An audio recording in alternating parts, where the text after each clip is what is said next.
Welcome to परीक्षागढ़। मैं अभिषेक। आज हम सीटेट के इन्वायरमेंट के चैप्टर पर्यावरण शिक्षण का अर्थ को आगे पढ़ेंगे और इसी के साथ वो लास्ट वीडियो होगा पर्यावरण शिक्षण का अर्थ के। और इसी के साथ साथ हम टाइम ना वेस्ट करते हुए आगे बढ़ते हैं। ये उस चैप्टर का लास्ट टॉपिक मतलब क्वेश्चन आंसर है जितने भी हैं। क्वेश्चन नंबर 1 देखते हैं। कक्षा 5 की शिक्षिका एक एल्यूमिनियम फाइल लेती है और पानी में डाल देती है और दिखाती है कि वह ऊपर तैरता है। फिर वह फाइल को मोड़कर जोरदार दबाती है और निचोड़ती है और फिर उसे पानी में डाल देती है तथा शिक्षार्थियों को दिखाती है कि वह डूबता है। बाद में यह शिक्षार्थियों को यह सोचने और कारण देने के लिए कहती है कि ऐसा क्यों हुआ। इस प्रश्न का उत्तर देने में निम्नलिखित में से कौन सा प्रक्रमण कौशल, याद रखिएगा कौन सा प्रक्रमण कौशल का प्रयोग किया गया। मतलब वो ही चक्कर फाइल को दिखाती है कि पानी के ऊपर तैरती रहती है, दूसरी बार वो दिखाती है कि पानी के ऊपर डूब जाती है फाइल, और एक बार में पानी के ऊपर तैरती रहती है फाइल। तो ये दोनों चीज़ दिखाने के बाद वो कौन सा बच्चों के कौशल का विकास का प्रयोग कर रही है। देखिए, किसी चीज़ को मापन, नंबर 1 देते हैं माप। वो किसी चीज़ को माप तो रही नहीं लीटर में, या किसी चीज़ को नाप रही है, फाइल को मोड़ रही है, तोड़ रही है, तो उसको इंची टेप से या कहीं से कुछ नाप रही है, तो नापने का मापन का तो कोई सवाल ही नहीं होता। वर्गीकरण, किसी चीज़ में डिवाइड करना, विभेद करना, तो ये कोई चीज़ को डिवाइड तो कर नहीं रही बराबर। अवलोकन, अब ये देखने, अवलोकन अवलोकन होता है जो किसी चीज़ को ऑब्जर्वेशन किया जाता है बैठ के। आप बैठ के किसी चीज़ को अवलोकन करें, उसके बाद सूची बनाते रहे, उसमें लिखते रहें क्या उसकी त्रुटियां हैं क्या सही है। तो अवलोकन। अब परिकल्पना अवलोकन हो नहीं सकता क्योंकि उसको प्रैक्टिकली प्रयोग करके दिया। प्रैक्टिकली प्रयोग करके अवलोकन नहीं किया जाता। अवलोकन किसी चीज़ को आगे होता रहता है या उसको बैठ के कोई प्रयोग होता रहे उसको बैठ के लड़के अवलोकन करें। ये जो प्रयोग हो रहा था उसका अवलोकन हो सकता था, लेकिन किस कौशल का विकास होता था बच्चों में, ये नहीं। तो इसमें अवलोकन में ऑब्जर्वेशन किसी को देख के उस किया जाता है। और परिकल्पना, परिकल्पना वो होती है, ये सही है। अब इसका मीनिंग जान लीजिए, परिकल्पना क्या होती है। किसी घटना की व्याख्या करने वाले कोई सुझाव का अलग अलग प्रतीत होने वाली बहुत सी घटनाएं के आपसी संबंध की व्याख्या करने वाला कोई तर्कपूर्ण सुझाव परिकल्पना कहलाता है। ये हो गया डिफिनेशन। अब मैं इसको सही से बताता हूँ कि परिकल्पना ऐसी चीज़ जैसे जो कोई चीज़ कल्पना बनी हुई है कि आप जैसे होता नहीं है कि आप पूजा करोगे तो आपको फल मिलेगा, ऐसी चीज़ें हैं। तो इसको, या आप इस रास्ते पे जाओगे, 10 कदम जाओगे, 10 कदम जाओगे तो आप विजय हो जाओगे, विजय मिल जाएगी आपको।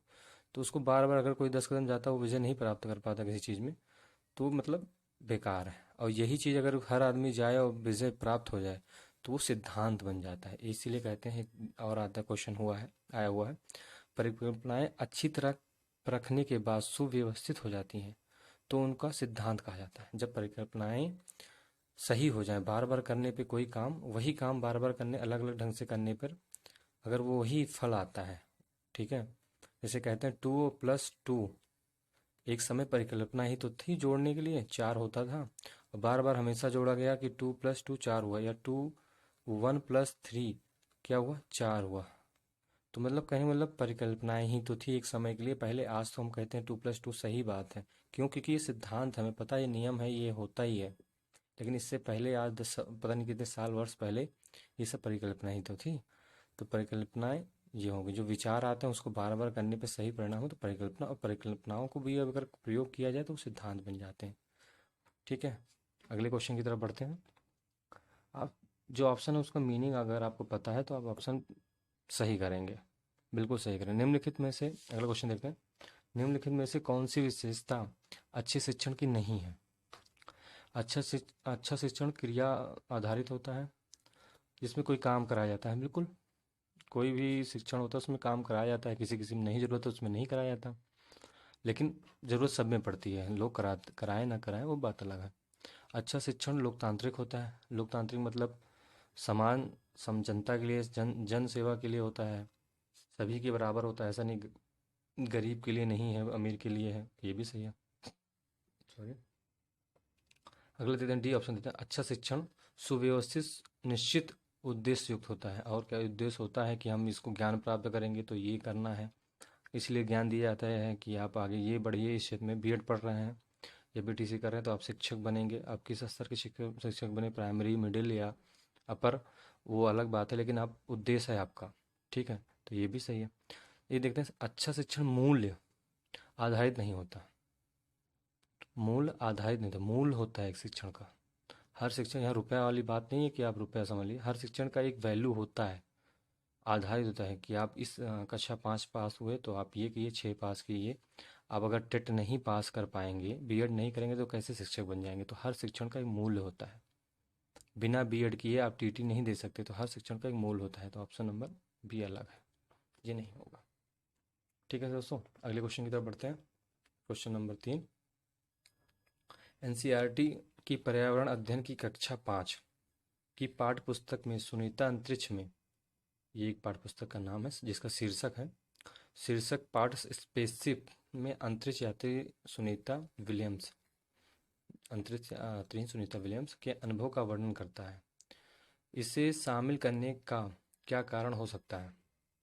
जो अंतरिक्ष में सुनीता जो है, सुनीता विलियम्स हैं, इनके बारे में जो वर्णन किया गया, अनुभव के बारे में जो वर्णन किया गया, उसका शामिल करने में क्या मतलब उद्देश्य क्या है अपना।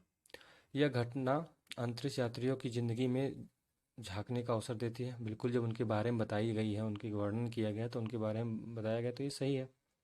आगे देखते हैं, ये भी सही लग रहा है। ठीक है, अभी लग रहा है, आगे इससे ज़्यादा सही भी हो सकता है। यह घटना इस स्पेसशिप में भौतिक स्थितियों का वर्णन करती है। ठीक है, आगे देखते हैं, यह घटना स्त्री पुरुष लिंग जेंडर रूढ़िवादिता को चुनौती थी। बिल्कुल, हमने लेडीज़ फीमेल को दिखाया है, तो ये ऐसा नहीं कि स्पेस में फीमेल नहीं जा सकते, बिल्कुल जा सकते हैं। यह घटना गुरुत्वाकर्षण की अवधारणाओं को समझने में मदद करता है। इसमें गुरुत्वाकर्षण की उसने कहीं बात कही ही नहीं कि गुरुत्वाकर्षण किस स्पेस शटल का, उन्हें फिजिकली भौतिक नहीं बताया, मतलब उसका भौतिक उन्होंने वर्णन किया है।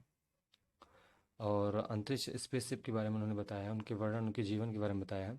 लेकिन यहाँ ये नहीं बताया किस स्पेस से क्या भौतिक, क्या गुरुत्व, क्या वो उसके बारे में, किस सैटेलाइट से क्या भेजा है, उससे कोई मतलब नहीं। तो ये ऑप्शन थोड़ा कमज़ोर लग रहा है, ये वाला। और इसमें देखते हैं, यह घटना स्पेसशिप के भौतिक स्थिति, भौतिक मतलब जो दिख रहा है स्पेसशिप में, उसके बारे में वर्णन करती है। बिल्कुल, जब आप उसके बारे में बताएंगे तो उसके बारे में बताएंगे, सैटेलाइट कहाँ है, कैसे होता है, अंतरिक्ष में कहाँ जाती है, क्या करती है, ये भी ऑप्शन है। अब इसमें देखते हैं कि ऑप्शन क्या दिया है, केवल फोर्थ। तो अगर नहीं पूछा होता, नहीं तो पूछा नहीं है, हाँ पूछा है, कौन कर सकता है, तो फोर्थ हो नहीं गा, फोर्थ कमज़ोर है, फोर्थ हो नहीं, तो इसमें तीनों तो चारों होंगे नहीं, क्योंकि फोर्थ है, ये भी नहीं होगा।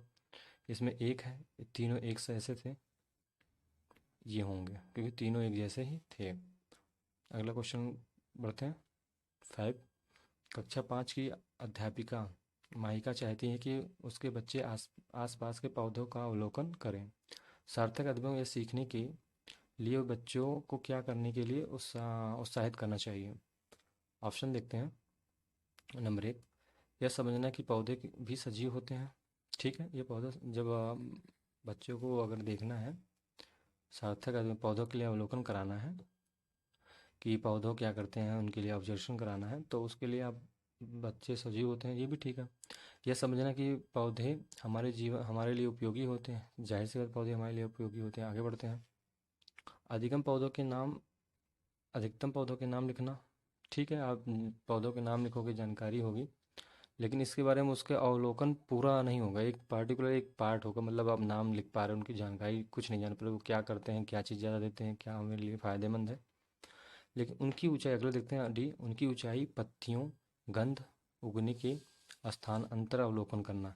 ये पौधे की पूरी विशेषता करता है, ये पूरी विशेषता का अवलोकन अवलोकन करेगा, ऑब्जर्वेशन करेगा कि वो क्या करता है, क्या चीज़ हमें फ़ायदेमंद है, क्या उसकी क्या यूज़ होते हैं, पत्तियों में क्या कैसे है, क्योंकि पानी, जैसे पटीली पत्तियां हैं, नुकीली तो रेतीले स्थान की होगी, जहाँ पानी की कमी होगी। गंध देखना पड़ता, देखना, उगने का स्थान देखेंगे कि कहाँ उग रहा है, सदाबहार वन में है या कहाँ किस क्षेत्र में है, उसकी ऊंचाई डिपेंड करती है क्या है, तो इसके लिए पौधों का अवलोकन ज़्यादा अच्छा हो जाएगा इसमें। आगे बढ़ते हैं। क्वेश्चन नंबर 6, प्राथमिक कक्षाओं में पर्यावरण अध्ययन पढ़ाने के लिए निम्नलिखित में से कौन सा उद्देश्य संबंधित नहीं है? याद रखिएगा, नहीं है।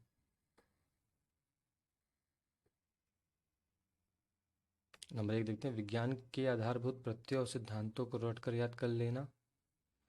आप यहीं देख के नहीं है पूछा गया, विज्ञान के आधारभूत प्रत्यय मतलब उसके जो सिद्धांत है, नियम है, रूल है, उसको रट कर याद करना। विज्ञान कभी के कोई नियम सिद्धांत को रटा नहीं जा सकता क्योंकि वो चेंज होते रहते हैं। ठीक है दोस्तों, तो कोई रटने का एनसीएफ 2005 ने वैसे ही एनसीएफ ने 2005 ने वैसे ही ये चीज़ें हटा दी, रटने पर जोर नहीं दिया है, तो रटना वैसे ही कैंसिल हो गया, तो ये सही होगा। ठीक है, क्योंकि ये जोर नहीं दिया, उसमें नहीं पूछा गया है, तो ऑप्शन नंबर ए सही होगा। आगे देख लेते हैं, पर्यावरण को खोजने के अवसर प्रदान करना, बिल्कुल। अवलोकन, मापन, भविष्य कथन और वर्गीकरण जैसे कौशलों का विकास, बिल्कुल। पर्यावरण में हम अवलोकन करेंगे, मापन करेंगे, वर्गीकरण करेंगे, डिफरेंस करेंगे, कौन पौधा किस क्षेत्र में है या उसकी क्या विशेषताएं हैं।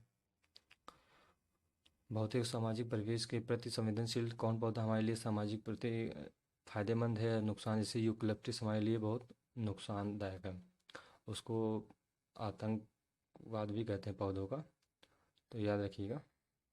आगे बढ़ते हैं। इसी के साथ ये टॉपिक ख़त्म हुआ, चैप्टर भी ख़त्म हुआ, विकास शिक्षण का, पर्यावरण शिक्षण का अर्थ। और अगला टॉपिक अब करेंगे। तो thanks for watching this video. जय हिंद।